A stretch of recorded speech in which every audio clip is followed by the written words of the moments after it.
que va a hablar sobre ver, decir, interpelar las condiciones de la enunciación. Bueno, Juan Rico, psicoanalista, ensayista, docente universitario, miembro del Consejo de Redacción de Conjetural, es autor de Decadentismo y Melancolía, del Padre, Figuras de la Feminidad, y de próxima aparición, Crítica y Fascinación, y además, junto con Sara Vasallo, La retórica conjetural o el nacimiento del sujeto. Bueno, los dejo con...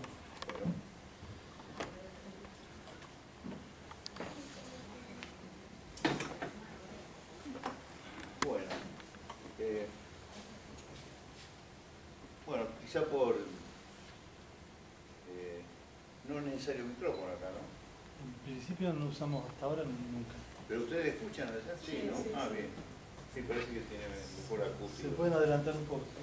Adelántense un poco, en todo caso, si no escuchan. No escuchan. Yo digo para no levantar la voz. Bueno, quizá por motivos de simetría, resumí en 3 verbos de exposición: ver, decir, interpelar. Bueno, en algún momento pensé en un cuarto, pero bueno, podría poner un cuarto, un quinto, un sexto, basta. Dije, lo que tenga que decir lo digo nucleándolo con estos 3 términos. Pero antes que nada, digamos, el subtítulo, que en realidad vendría a ser el título, las condiciones de la enunciación, es lo que debería servir de guía. Ustedes saben que en el campo analítico, y no solo en el analítico, pero fundamentalmente en el analítico, digo psicoanalítico obviamente, no el campo de la filosofía analítica, el término enunciación ha adquirido un valor de prestigio enorme, tanto como en la lingüística llamada de la enunciación, pero curiosamente es muy poco lo que se dice acerca de la enunciación. Y uno piensa a veces que cuando se habla de enunciación y se pasa tan rápidamente por encima y se dice, no se trata solo del enunciado, sino de la enunciación. No se trata solo del decir, sino del acto de decir. Cuando se pasa tan rápidamente sobre esto, uno piensa que quizá se ha deslizado una noción vulgar que es verdaderamente un obstáculo para pensar. ¿Y cuál es la noción vulgar? Que la enunciación es lo que uno querría o quiere decir y que el enunciado es lo que efectivamente dijo. Ahora, si hacemos esta división, obviamente estamos fuera del psicoanálisis, pero además en el terreno de la más absoluta de las vulgaridades. Y además en el terreno del encubrimiento. ¿Pero por qué? Por una razón que no es necesario apelar al psicoanálisis para saberlo, aunque el psicoanálisis lo confirma a cada paso, que la intención de decir, esto que se llama el querer decir, solo se puede registrar en algo que efectivamente se dijo. Pero sabemos que entre el querer decir y el decir en efectivo hay un abismo, el mismo abismo que uno recorre todo el tiempo. Cuando hace, bueno, lo que yo estoy intentando hacer con ustedes, obviamente preparé un esquema, pero también es cierto que lo que va a resultar de lo que digo, probablemente por el hecho de que ustedes lo reciban, me va a volver de un modo distinto. Entonces, la intención, lo que uno quiso decir, queda siempre en estado de incógnita. Es más, las intenciones de decir, cuando está forjándose la palabra por venir, cuando esa palabra está acompañada de multiplicidad de elementos sensibles y afectivos, en ese momento en que está por decir, realmente uno puede decir que el pensamiento es un estado de ruina. ¿Y qué sería el querer decir?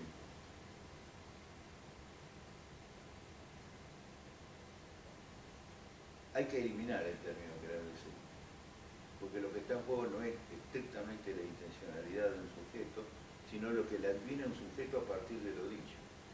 Y si bien es cierto que para hablar es preciso intencionar lo que uno va a hablar, es evidentemente lo que sale en relación al interlocutor potencial o actual, siempre es diverso.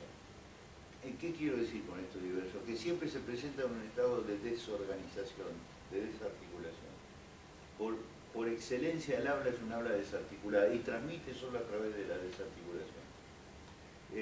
Emile Benveniste, un lingüista decía rápidamente, desde el punto de vista lingüístico, que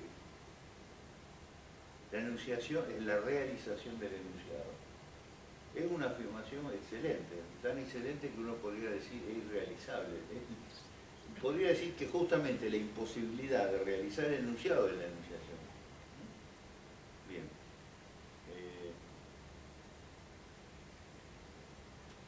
A partir de aquí, estas no son fórmulas cerradas ni mucho menos.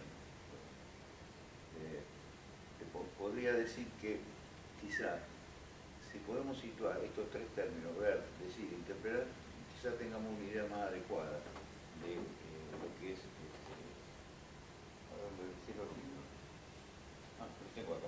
de lo que es la enunciación. Pero antes de empezar a describir, aunque sea mínimamente estos verbos, quería leerle un párrafo de un texto que ustedes quizás conozcan. No he traído la edición original del texto, sino la del Coloquio de Bonneval. En el Coloquio de Bonneval, Lacan presentó una tesis, ustedes recordarán, posición del inconsciente, que fue decisiva e incluso definitiva. Pero no quiero, por supuesto, no voy a trabajar el texto de Lacan, pero sí una frase que me parece que da una idea muy ajustada de lo que podemos entender por enunciación y de las dificultades que hay para ceñir la noción.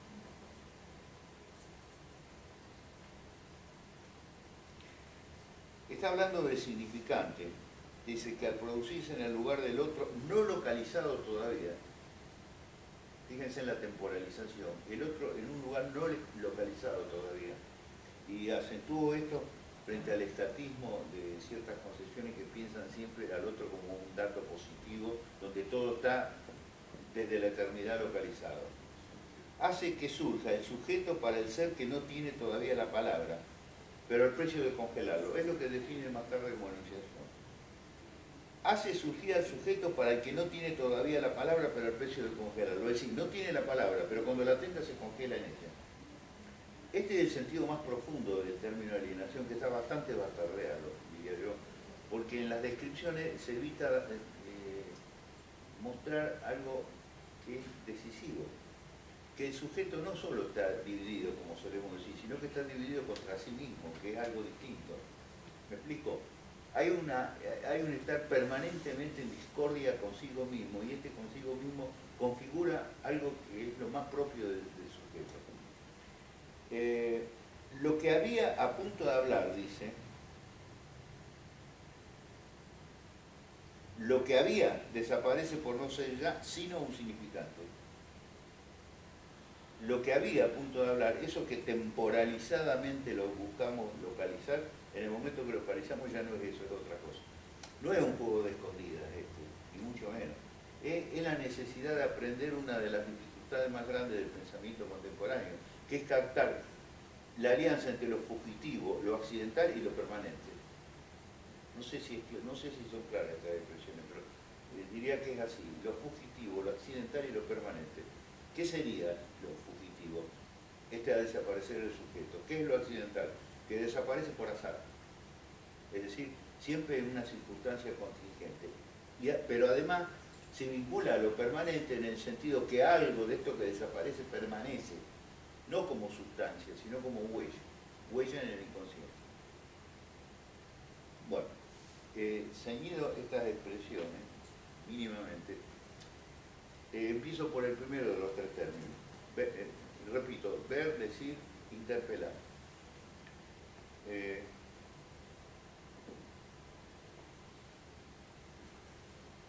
Algo que yo subrayo siempre: cada vez que se plantean problemas del ver, se discrimina un campo psicológico o un campo fenomenológico distinto. A ver qué quiero decir con esto.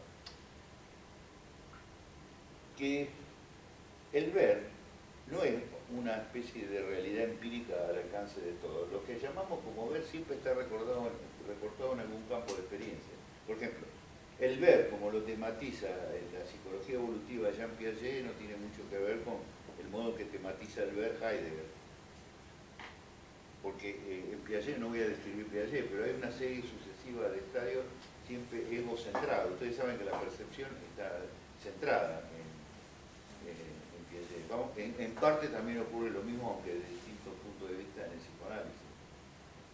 Y además está sometido a un juego de rectificaciones incesantes, ¿no? Las descripciones de Piaget están muy lejos de ser carentes de valor. Para mí siempre fueron muy orientadoras. Pero es un campo de experiencia que no es el campo de un fenomenólogo, por ejemplo, de Husserl o de Heidegger. No es que haya una experiencia universal del ver sobre la cual se edifican distintas teorías. Cada teoría recorta su propio campo de ver.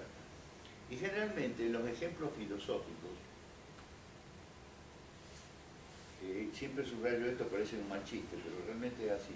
Siempre hay algún profesor de filosofía que mientras habla dice, bueno, si yo veo esta copa, ¿qué es lo que veo? Si veo esta mesa, ¿qué es lo que veo? ¿Qué capto cuando capto la copa? ¿Qué capto cuando capto la mesa? Aparentemente es un juego absolutamente legítimo, porque ¿qué más legítimo que acudir a la experiencia propia? Pero aquí hay una trampa, porque en primer lugar se trata de alguien que está escribiendo o pensando en relación a su máquina o a lo que fuera, a su ordenador hoy en día, y en relación a los objetos. Un sujeto aislado de los objetos, a los cuales interroga en un estado, por decirlo así, de neutralidad. Ahora, si nosotros cambiamos la órbita de los ejemplos, cambia completamente la composición del tema.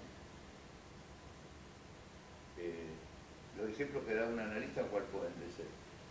De un tipo que queda encandilado por una mina, pero quedar encandilado por una mina no es lo mismo que ver una mesa. Es decir, hace presente una forma del prójimo bajo la forma inquietante de la feminidad. ¿Se entiende? Los ejemplos psicoanalíticos, para abreviar, son ejemplos que tienen que ver con el fetichismo o con la fobia. No son ejemplos que de Heidegger, ni son ejemplos que de Husserl. No desdeño las construcciones de ellos, que en muchos aspectos son enormemente importantes y a mí me han servido de mucho. Pero tiene ese límite, ¿se entiende? El campo de experiencia que uno elige.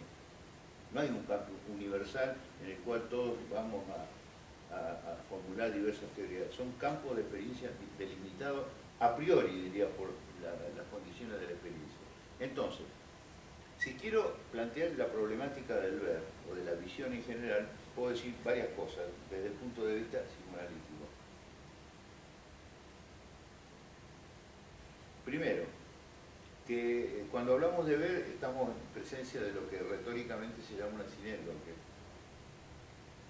Es una figura, bueno, en este caso es la parte por el todo, ¿se entiende? Hablo del ver, pero me refiero no solo al ver, sino al tocar y al oír. Es decir, es una figura retórica.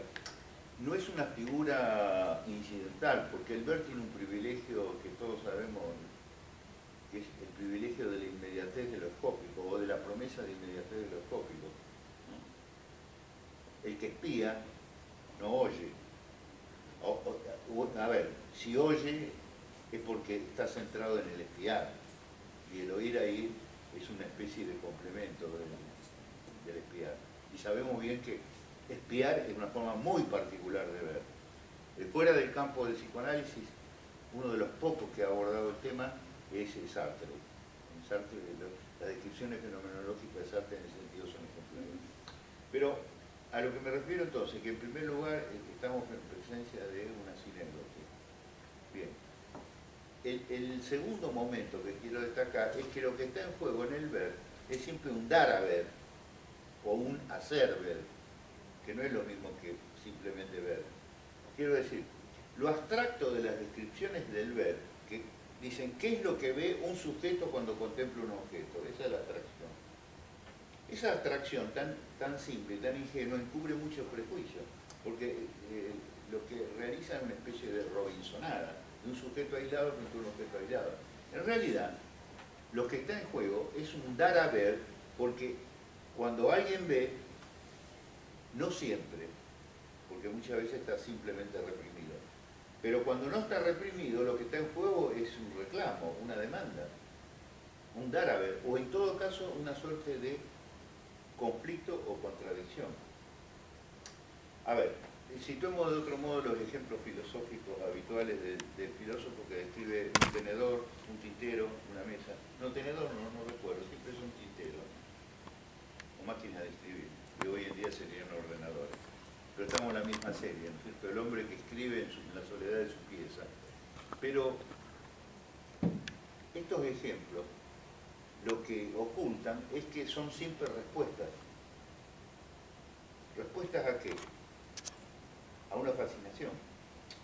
El que levanta la copa y la examina de todo punto de vista y la describe, y describe lo que efectivamente ocurre con una copa, que por más que la intentemos completar, cada vez que la miro desde un punto de vista hay algo que queda tácito, al punto tal que es imposible contemplar una copa desde todos los puntos de vista, porque la percepción es eso, es perspectiva. Es encuadre y perspectiva, para decirlo en términos a la vez pictórico y cinematográfico. Es decir, que siempre hay un horizonte interior de ausencia. No hay ningún objeto que pueda percibir de todos los lados. Siempre hay algo, un foco ausente, que además, ¿qué pasa? Condiciona mi mirada. Es decir, que el que lo está mirando está fascinado por el objeto. Y si no incorporamos la fascinación por el objeto a la descripción, el ver se desarma, se desarticula, se pierde. Bueno, entonces, lo que está en juego es la captura de alguien, un sujeto, ¿no? Por un objeto. Habría que hablar largamente de las categorías sujeto y objeto, pero bueno, doy por supuesto que no son el sujeto y el objeto de la epistemología, y menos aún el sujeto y el objeto de la teoría del conocimiento. Bueno. Pero ya acá se incluye algo que es esencial y que la fenomenología lo ha traído. Cuando uno ve, el ver remite como a su foco, no a un dato, sino a algo dado. No sé si perciben la diferencia entre dato y dado, pero es una diferencia abismal. Si no me recuerdo mal, me parece que hay un diccionario, al menos de filosofía, que ha trabajado el tema, que es el diccionario de Serrater Mora, del dato y lo dado. ¿Por qué? Porque el dato es lo que yo tengo a mi disposición. Son, por ejemplo, las cosas que he escrito aquí de forma dispersa para que ordene mi discurso. Son los datos que tengo para configurar un discurso. O bien, en el empirismo clásico serían los elementos sensoriales que aparecen y que debo reunirlos para configurar con ellos una forma unitaria, ¿cierto? Pero lo dado es otra cosa. Lo dado es algo que en el límite ha sido dado. Ustedes dirán, ¿qué es esto del dado? Efectivamente, el dado. Lo dado remite al intercambio, es decir, remite a la donación, remite a la estructura del don. Si hablo de don, ya la cosa se complica mucho porque saben que el don es una figura típica de la teología cristiana. No sé si de otras teologías, pero al menos de la cristiana seguramente lo es. No sé la budista, por ejemplo. Ni sé siquiera si se puede hablar de teología a propósito del budismo. Pero, ¿qué es esto? El don, ustedes saben, remite a la gracia divina, lo que ha sido dado por el Señor. Obviamente, la fenomenología de origen católico gira mucho en torno a un sujeto que dice casi inerme, heme aquí, aquí estoy, Señor, y escucho. Estoy simplificando un poco la fenomenología católica, mucho más compleja que todo esto, pero evidentemente hay un punto que es la presencia de la divinidad. Pero desde el punto de vista fenomenológico es obvio que un fenomenólogo no puede hablar de Dios, porque Dios no es fenómeno en ningún sentido del término. Sí, siempre hay una contradicción cuando un fenomenólogo habla de Dios. Nosotros tampoco vamos a hablar de Dios, pero el término no podemos eludirlo. ¿Pero por qué?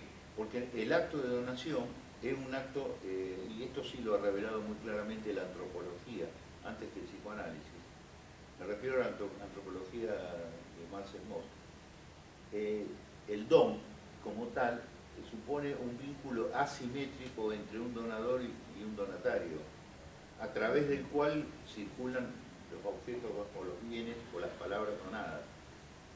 Lo interesante de esto, si ustedes recuerdan en Marcel Mauss, yo he puesto mucho a veces el énfasis en esto, lo interesante de las teorías antropológicas de Mauss, lo interesante para un psicoanalista, quiero decir, aparte del enorme valor que pudieron tener para el desarrollo de la antropología estructural de Lévi-Strauss, entre otros, es que hay un intercambio simbólico que carece de medida. Cuando digo intercambio simbólico que carece de medida, lo llevo a pensar a ustedes en el intercambio económico, donde sí hay una medida unitaria. El intercambio de bienes está regido por el dinero, y el dinero implica la cuantificación de los valores. Es decir, a nivel económico siempre hay intercambio equivalente, pero a nivel del intercambio simbólico, que no coincide con el intercambio económico, donde hay un otro mercado, ¿no? Y acentúo esto porque el mismo Lacan muchas veces ha confundido los dos mercados. El otro mercado es un mercado sin medida. ¿Qué quiero decir? No vale la pena entrar en la descripción de las sociedades primitivas, pero ustedes saben que Marcel Mauss intentaba ceñir cómo el pueblo de un nivel de vida tan pobre gastaban tanto de poco excedente económico en hacer intercambio de objetos perfectamente inútiles. ¿Pero por qué? Porque hay alguien que está obligado a dar, y una vez que da, el receptor no puede rehusarse al regalo. Pero es más, tiene que, emulando al donador, tiene que excederlo. Entonces hay un juego constante de exceso sin medida. Así que ciertas poblaciones pueden intercambiar gloriosamente su pobre excedente con beneficios sin duda simbólicos, aunque desde el punto de vista utilitario es un desastre, ¿no?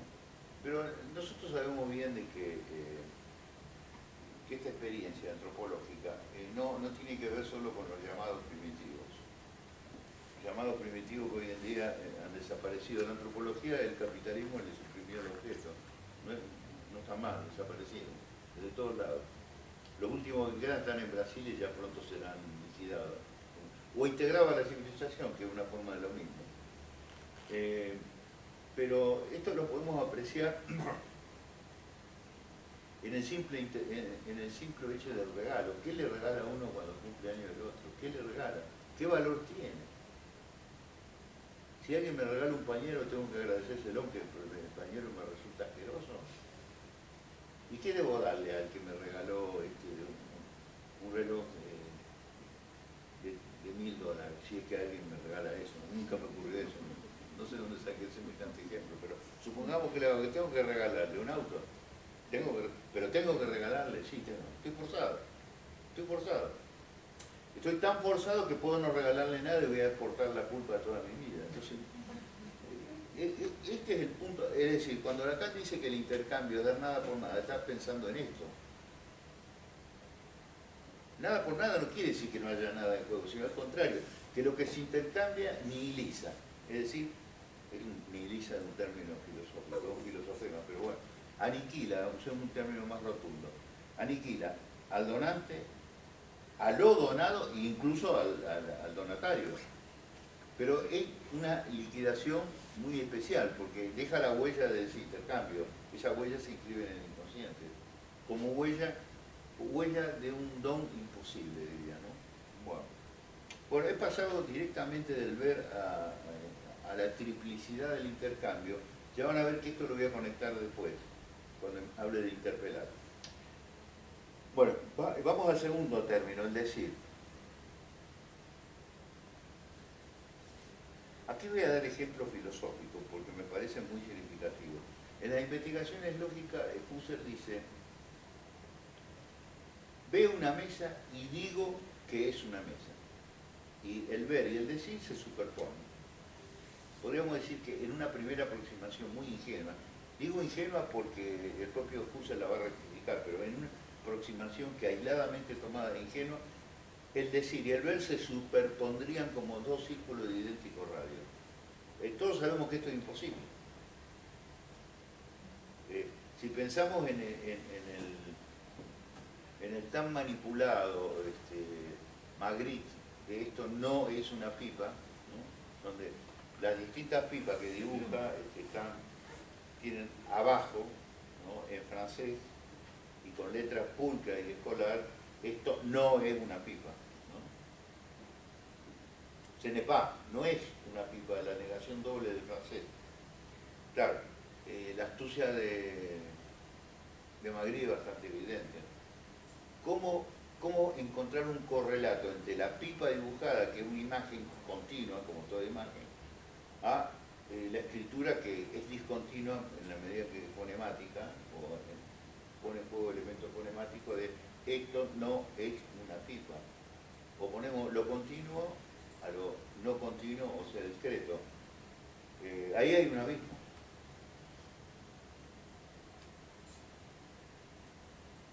No se puede traducir el no a una imagen. Hay algo en la imagen que es intraducible al no, y hay algo del no que excede la imagen. Es como si la imagen y la palabra se excedieran recíprocamente. El propio Husserl va a rectificar esto. Les quería leer un párrafo de un texto temprano de Heidegger, se llama Prolegómeno para una historia del concepto de tiempo, es de 1925, donde de algún modo se hace cargo de este tipo de ejemplos husserlianos, porque está comentando los ejemplos de Husserl, que están en un libro de él, bueno, muy citado, muy famoso, que son las investigaciones lógicas. A ver.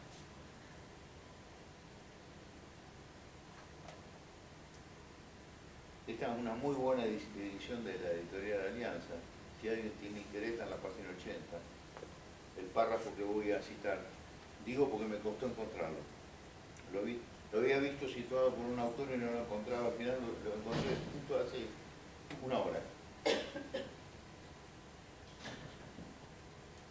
El párrafo en cuestión es el siguiente. No es tanto que primariamente veamos, subrayemos el término, veamos los objetos y las cosas, sino que antes de nada, sería mejor traducir antes que nada, hablamos de ellas. Más exactamente, dice Heidegger, este es el párrafo que me interesa, o mejor dicho, la oración que me interesa. Más exactamente, hablamos no de lo que vemos, sino que al revés, vemos aquello de lo que se habla.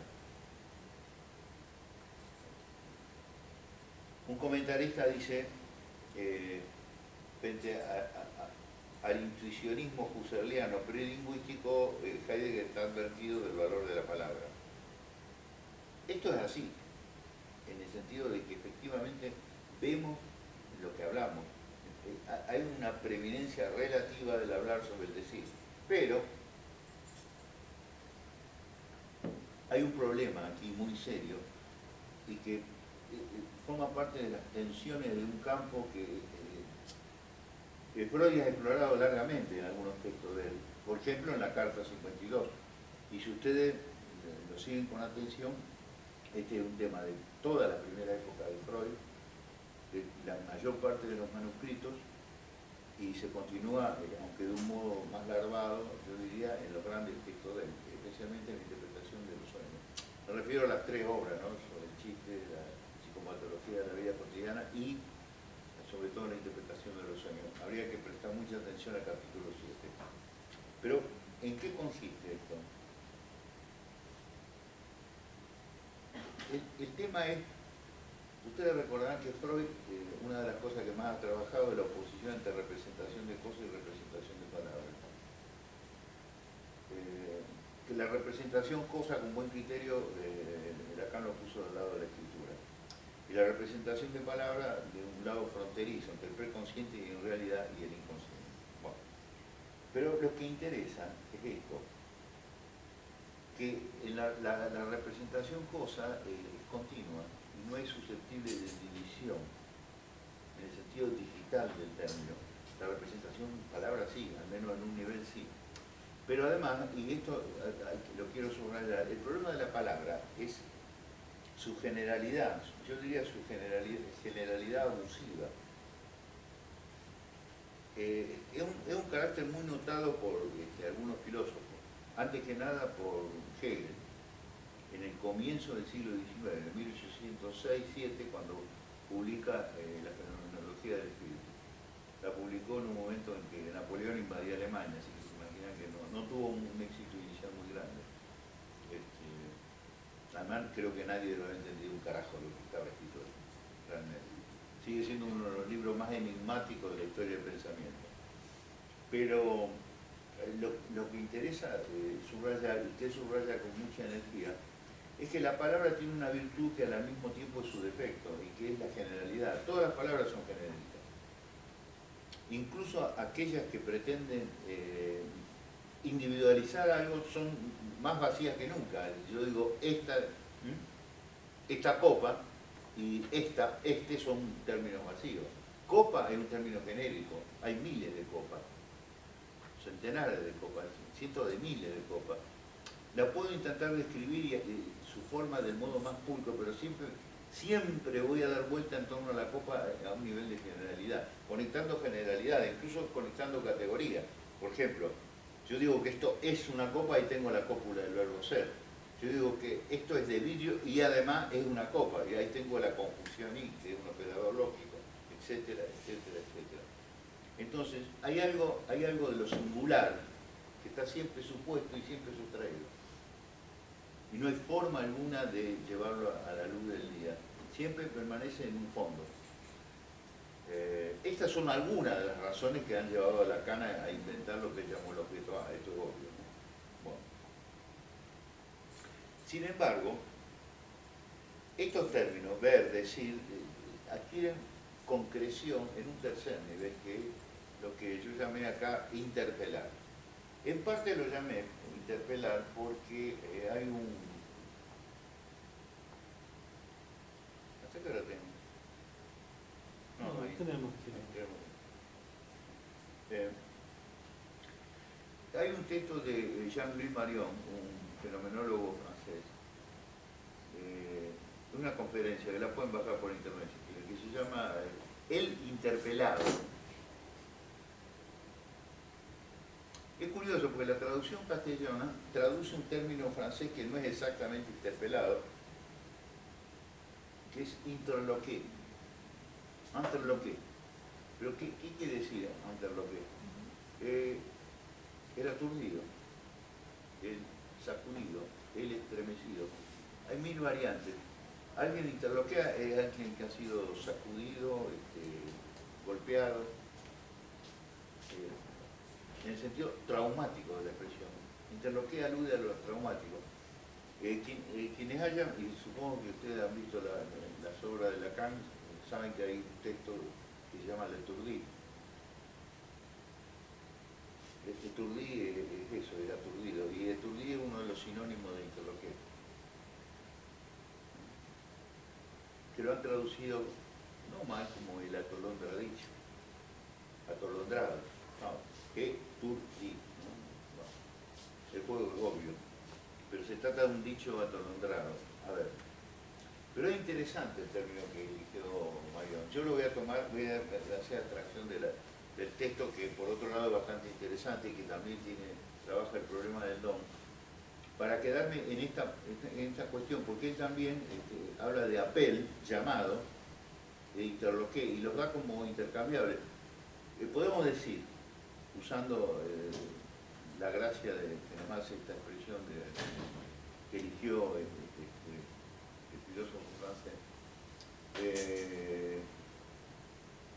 podemos decir que en realidad todo llamado, en tanto llamado del otro, con mayúscula obviamente, es un llamado traumatizante, un llamado que aturde, un llamado que estremece, un llamado que conmueve. Y aquí sí podemos juntar en un arco el lugar mismo de la visión, porque el ver en algún punto se encuentra con un elemento irreductible. No he descrito esto, pero me parece que vale la pena hoy. Los fenomenólogos han insistido mucho en que hay algo que se da en persona, en el ver. Claro, uno podría decir, esto que se da en persona es muy objetable, porque lo que se da en persona, una vez que se lo llama, una vez que se usa el lenguaje para enunciarlo, y el propio Heidegger recuerda esto, ya deja de ser en persona, se desliza incesantemente. Lo inmediato, mientras que lo menciono yo mediante la mediación del lenguaje, deja de ser inmediato. Eso por un lado. Pero por otro lado, también podemos pensar en algo que nos pueda ayudar a dar cuenta de estos filosofemas de un modo mejor. Ustedes recordarán que en Freud siempre hay una oposición entre la búsqueda y el hallazgo. En los tres ensayos aparece esta oposición. Incluso Lacan recuerda, el plano de la búsqueda no es el plano del hallazgo. Busco lo que no encuentro y encuentro lo que no busco. Esta es la fórmula sintética de ese desplazamiento. Pero justamente lo que en algún modo los fenomenólogos han intentado, especialmente Husserl y Heidegger, han intentado pensar como algo dado, no el dato, sino algo dado, es precisamente lo encontrado. Yo prefiero llamarlo encontrado. ¿Por qué? Porque es algo que acontece de un modo contingente, como ya lo indica el término acontecimiento, y me viene al encuentro más allá de toda reflexión y me sume en un estado a la vez de estupor y de certeza. Eso es lo que quiero decir. Subrayo las dos cosas, estupor y certeza. Porque estoy cierto de ese encuentro y al mismo tiempo estoy estupidizado, podemos decir, por él. Y estoy pensando en el objeto fobígeno, pero también en el objeto fetiche. El fetiche que desborda, tanto desborda, me sume en captura, me captura. Y hay algo que va más allá de la mera percepción egocéntrica, como la describe el psicólogo. En la percepción, a nivel de la visión, hay algo que se encuentra de un modo inesperado. Por supuesto que hay que saber dar el ejemplo adecuado, porque el ejemplo de la copa que no agoto, que tiene un horizonte interior de ausencia, es mucho menos convincente que los ejemplos que podemos dar de otro nivel de la vida cotidiana, en el nivel del inconsciente. Cuando giro la vista y de golpe no sé si vi una mancha o vi una rata que se escapaba por el costado. ¿Ustedes vieron esa visión fugaz del objeto fobígeno? ¿Qué es esa mancha que se corre? Y que de pronto pueda adquirir dimensión de un animal si me mira. Una rata que mira, no sé qué impresión tienen ustedes. Para mí es repugnante, pero bueno. No es universalmente repugnante, pero en general nuestra cultura lo es. Pero fíjense ahí, en ese objeto, ¿qué es lo que pasa? Hay algo que me ha salido al encuentro y además, primero, que me deja estupefacto, aunque sea por 3 segundos, después voy a agarrar un palo y voy a recorrer a la rata.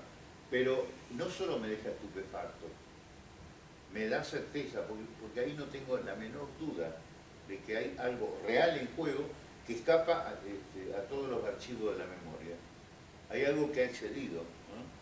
Todos los estratos de la memoria, esos estratos que trabaja Freud, que no son simples estratos, pero son estratos muy complejos, todos esos estratos que están siempre incesantemente transformando, ¿no? Mediante análisis y síntesis espontáneo las cosas que recuerdo. Ahí todo ese movimiento, que es sin duda un movimiento en parte imaginario, e en parte totalmente irreal, encuentra un real como límite, ¿no? Bueno, pero es impensable ese encuentro con lo real del objeto sin la función de la interpelación. Ahora, aquí, cuando hablo de interpelación, ¿a qué me estoy refiriendo? Sin duda ustedes dirán que estoy hablando de la demanda. Sí, seguro, estoy hablando de la demanda en el sentido lacaniano. Pero habría que especificar de qué nivel de demanda se trata. Porque hay un nivel que me parece que es totalmente esencial para pensar.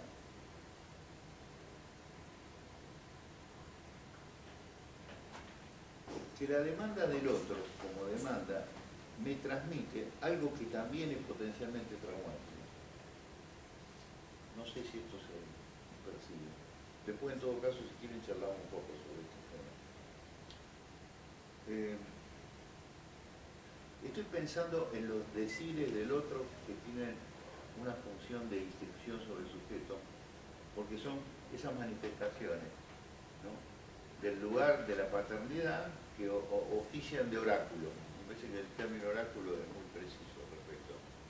Pero esos decires oraculares, la virtud que tienen es que son un núcleo compacto cuya significación es totalmente opaca al sujeto. el que emite el oráculo muchas veces es ignorante de que emite el oráculo, y el que lo recibe no entiende un carajo de qué es lo que ha recibido. Digamos, es la situación humana, existencial, más cotidiana, más feroz y más decisiva para el inconsciente. Lo que el otro me transmite, no tengo la menor idea de lo que me transmite, el otro tampoco, pero estoy forzado a interpretarlo porque ese oráculo me compele a que yo, con mis recursos, lo cifre. Y bueno, cuando lo cifre lo llevaré por un lado que no es el lado previsto por nadie, ni siquiera por mí, ¿no? Digamos, este punto extremo, es el núcleo mismo a partir del cual uno puede empezar a plantear la estructura del decir y su relación con el ver. Pero vuelvo a decir y ver. No basta hablar de una preeminencia del decir sobre el ver. Lo que quiero insistir es que hay un desacople y un desacuerdo entre el decir y el ver, y que este desacuerdo potencial explica en gran medida las estructuras del inconsciente. ¿Por qué? Porque solo a nivel de la visión es posible captar lo traumático, aunque eso traumático carezca totalmente de relieve y de valor si no es interpelado una vez más por el decir. Bueno, me gustaría charlar con ustedes, eso se puede seguir infinitamente, pero otro acá, la exposición. Va, si tienen interés, es obvio.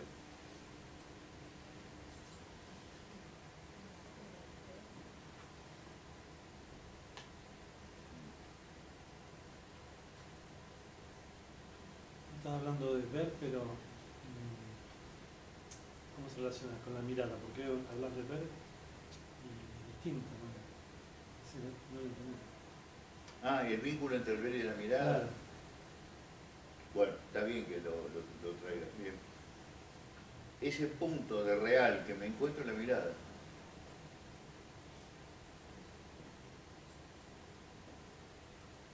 En un sentido estricto.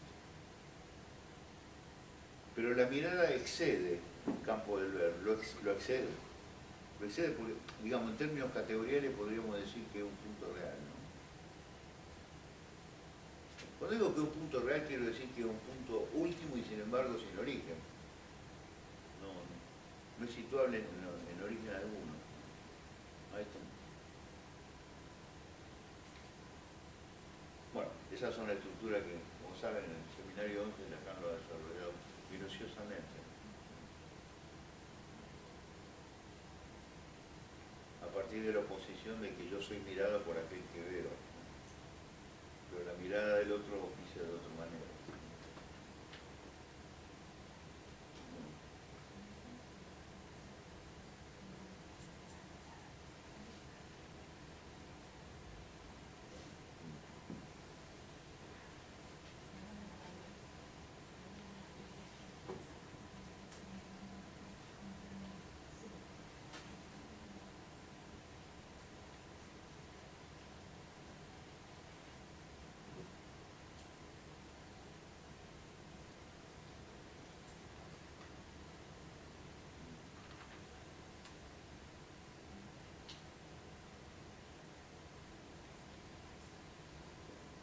No sé, algo que quieran.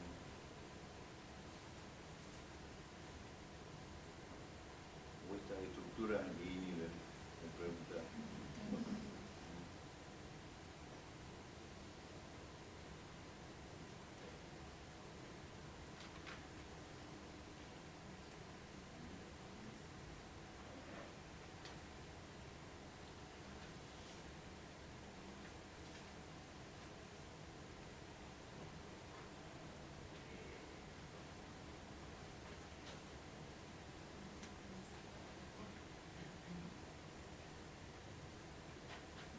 Bastante complejo.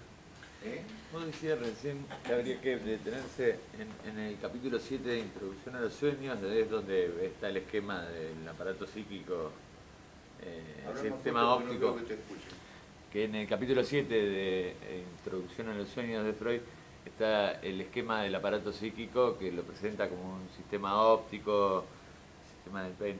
Bueno, y establece el polo metafórico, el polo motor y el polo perceptivo. pasando por las huellas némicas, y en donde recalca que memoria y conciencia se excluyen, ¿no es cierto? Y en ese sentido, ¿dónde, digamos, cómo se articularía con la posibilidad de que esté la división entre las huellas que son preconscientes en todo caso y las inconscientes como las primeras huellas anémicas, digamos? ¿Por qué son inconscientes, no? En el sentido de lo que venís trabajando. Bueno, yo diría que ahí habría que emplear el concepto de repetición, en el sentido de ese polo perceptivo que siempre se busca y que nunca se encuentra, pero deja su huella. Pero ese punto extremo de la repetición que no se repite, en un sentido estricto, la imposibilidad de repetir es causa de repetición, como se dice siempre con una fórmula usual tomada de Kierkegaard. Ahí hay un momento traumático, entonces yo diría, las huellas inconscientes responden al nivel traumático. Ahora, las conscientes preconscientes en general es algo que se estudia muy poco y se da muy poca bola, pero es el campo de nuestra gramática. A ver, a nivel consciente y preconsciente hay dos niveles muy claros. Por un lado, la percepción orientada por una geometría euclidiana. La percepción proporcional, simétrica, equilibrada. La que ha descrito la psicología de la forma. Hay un movimiento de una percepción centrada y proporcional, armónica, etc. Podemos multiplicar los adjetivos, pero está dominada por la geometría euclidiana, el triángulo, el cuadrado, el rectángulo y sobre todo el círculo. El círculo es una imagen perfecta para él, ¿no? Y por otro lado, todas las reglas de la gramática. Es obvio que a nivel consciente y preconsciente, que retenemos de un modo espontáneo las reglas de la gramática que sabemos usar, pero no podemos formular su uso. Ahí hay un juego de lenguaje, para decirlo en términos de Wittgenstein, perfectamente delimitado, pero separado del campo del inconsciente. Pero es necesario, porque el campo del inconsciente no tiene otra consistencia que desbordar al campo consciente-preconsciente, ¿no? Lo caótico del inconsciente desborda a la consciente-preconsciente. Y digo caótico porque, curiosamente, hay algo que se olvida muy a menudo. Las pulsiones están en un estado caótico a nivel del proceso primario. Generalmente no le damos ni 5 de bola. De movilidad permanente, ¿no? No le damos ni 5 de bola a esta expresión. Ni 5 de bola. Pienso que la influencia de Lacan ha sido decisiva para que las cosas que Lacan nos cita textualmente queden borradas, ¿cierto? Pero efectivamente hay un estado caótico, que hay que pensarlo como tal, que solo se ordena a nivel preconsciente. Y se ve compelido a ligar, digamos. Se ve compelido a ligar. Ahí podemos acudir a todo el aparato metapsicológico freudiano, donde un exceso de ligazón produce desligazón y liberación energética, podemos decir. Claro, lo que pasa es que el acudir mecánicamente a la noción de significante tapa estas diferencias. Ese es el problema. Eso es un dato elemental. Siempre tenemos a mano el significante del objeto, el significante. Con esas dos varitas resolvemos todo, y no es así. Es más, la noción misma del significante en la obra de Lacan estalla. Porque una cosa es el significante en el decir, otra cosa es el significante como huella, y más en la última época que habla del parletre, ¿no? Vuelve a la noción de habla que había dejado en los primeros seminarios. Es decir, la noción del significante en Lacan estalla. Esto es así. En algún momento la formalizó, pero una formalización muy provisoria y además muy precaria. Los que han quedado agarrados a esto se pierden porque no pueden distinguir entre el proyecto de formalización y la formalización misma. El proyecto desborda la formalización, va mucho más allá, ¿no? Pero por eso, en ese sentido, no se trata de una especie de antiguaya, de retorno a Freud ni nada por el estilo. Hay que leerlo, Freud.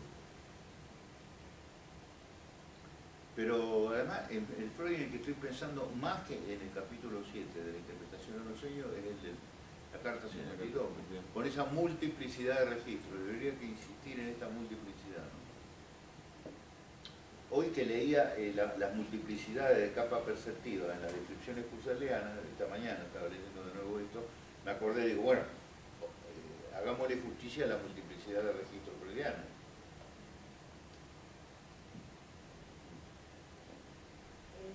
Dos cosas. La primera es si después podés ampliar esta cuestión de que el proyecto de la formalización excede a la formalización como formalizante. Bueno, pero me quedé pensando antes el tema de, en otro espacio que estamos trabajando, esta cuestión de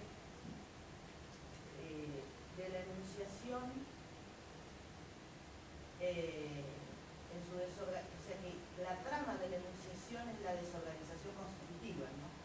Y ahí digamos que en algunos momentos lo trabajamos en relación a la metáfora, ¿no? Sí, y podemos trabajar en relación a la pulsión, porque cuando recuerdo los fragmentos de la metapsicología donde habla del estado constante de movilidad caótica de la pulsión, esto está profundamente ligado, aunque en otro nivel de formalización teórica, a Lacan cuando habla de la desorganización del proceso de la enunciación, que es un proceso de desorganización. Dice, no es solo eso, pero es eso. Y vuelvo a insistir, no tenemos demasiadas categorías para pensar la desorganización, porque estamos todos demasiado organizaditos. Ahora, esa desorganización, con esto que vos decías, la diferencia entre el decir y el ver, ¿no? Sí. Entonces, ¿cómo aparece ahí? Y que el ver interrumpe el decir. Y el ver interrumpe el decir, y el decir fija al ver y al fijarlo lo mutila. Hay una tensión muy grande ahí.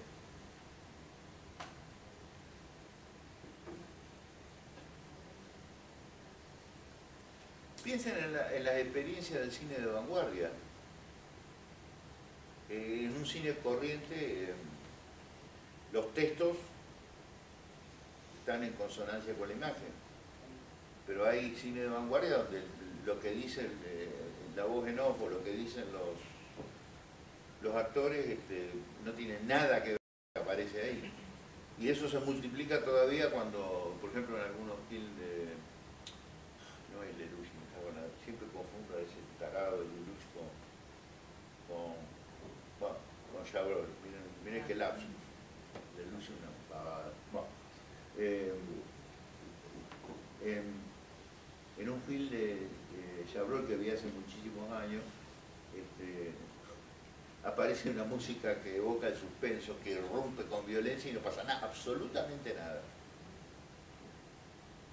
La cámara está detenida o se pasea por un prado y se escucha una especie de intervención musical virulenta. Hay una especie de desacuerdo muy fuerte, también entre lo que se dice y lo que se ve. Pero esa es experiencia del inconsciente, la continua interrupción del decir y el ver, uno y otro. Ahí hay discordancia. Hay discordancia, pero es la misma discordancia que uno tiene cuando despierta del sueño, ¿no?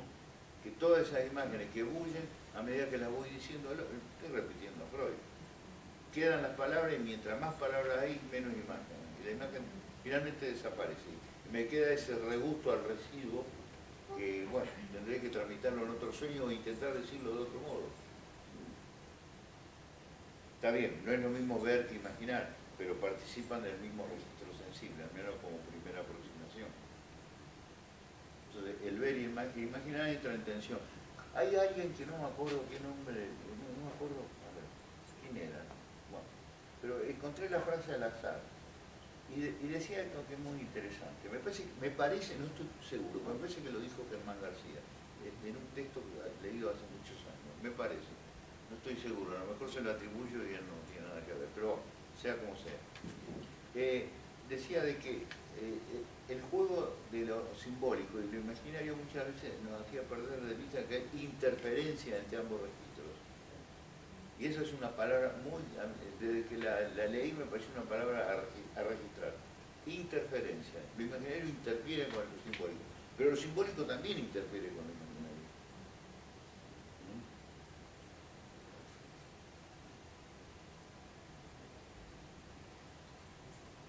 Es la discordancia que es propia de la experiencia analítica.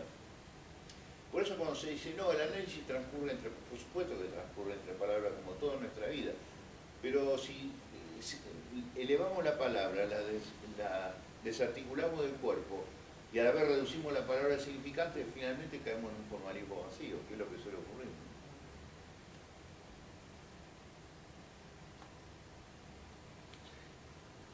Tengo otra pregunta.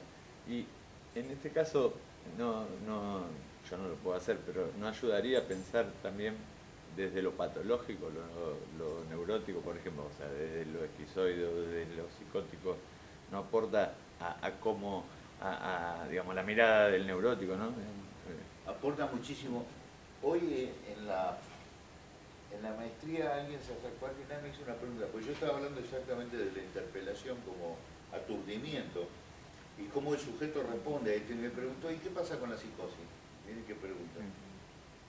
Porque el psicótico responde alucinando o delirando, pero, por ejemplo, ¿cuál es el estatuto de la alucinación? No voy a innovar si repito lo que decía Lacan, que la alucinación no es una percepción errónea. Porque si fuera una percepción errónea, ¿por qué se calentaría el psicótico si ve lo que no está ahí pero cree que lo ve? ¿Qué es lo que registra el psicótico cuando percibe su famosa serpiente?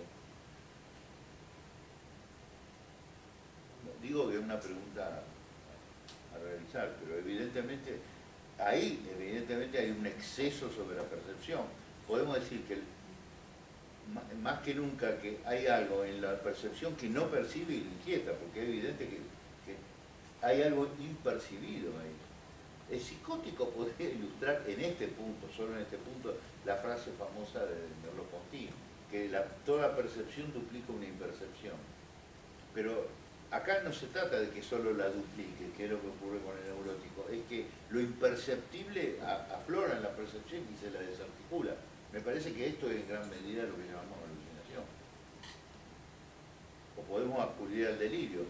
Pero el delirio intenta restituir un elemento para el cual el psicótico no está preparado. Ahí los efectos de discordancia se leen con mucha nitidez en la fenomenología de la experiencia psicótica, sobre todo en el fenómeno elemental, ¿no?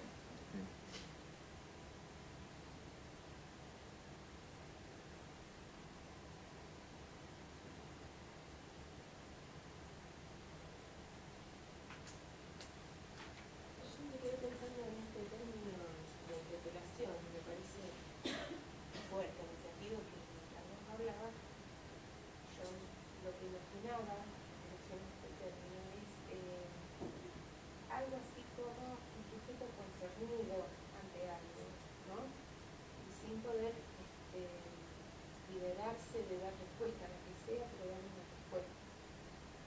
Se me ocurría pensar en la carta 52, que hay una parte que dice que las huellas anémicas de tanto en tanto se reordenan. Para mí siempre fue enigmático ese de tanto en tanto se reordenan. Pero es un poco de lo que estaba hablando sin mencionar. Claro, porque digo yo, podríamos pensar que ese reordenamiento tiene que ver con algo de una respuesta del sujeto a la interpelación, Sí, por sin supuesto. que lo diga, sin que el sujeto lo diga. No, sí, por supuesto. Sí. ¿Recuerdan todo ese reordenamiento? Hay una traducción según algunas versiones, una transcripción o una retranscripción según otra, la carta 52, que las capas de inscripción se van traduciendo y retraduciendo cada tanto. Podemos decir, se traducen cuando llegan a un punto traumático. Al llegar a un punto traumático te obliga a retraducir lo que hasta ese momento se elaboraba. Traducir como metáfora de una transposición de elementos, ¿no? ¿Se entiende? Pero, bueno, pero en ese punto Freud da cuenta de la asociación libre de un modo extraordinariamente plástico y verdadero. Porque es cierto que la esencia de la asociación libre consiste en un juego constante e impulsado por la presencia del analista de transcripciones y transcripciones, donde siempre estamos a propósito de lo mismo transcribiendo y retranscribiendo. Pero porque hay un punto traumático y además tiene que ver con esa tensión entre el ver y el decir. Esa interrupción recíproca obliga a un nuevo decir. El privilegio del decir es que es el único lugar donde se puede articular una transcripción. No es el ver el que transcribe, es el decir. Ahí hay un privilegio del decir. pero además porque, y acá recuerdo una expresión de Heidegger cuando dice con corrección, que todas las expresiones nuestras están ya interpretadas. Cuando hablamos de interpretación, lo que decimos es ya están interpretadas. Antes de interpretar ya están interpretadas. Y estamos respondiendo a esa interpretación. ¿Se entiende, no? Así que interpelación está vinculado a interpretación. Pero sí, está bien que traiga en cuenta la Carta 52 porque es esencial ese número. Me parece, para pensar estos fenómenos, ¿no? Del ver, el decir, el interpretar la Carta 52 es esencial.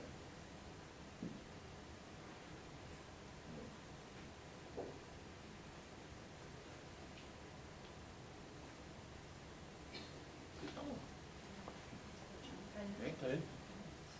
Bueno, muchísimas gracias, Juan. No, de nada.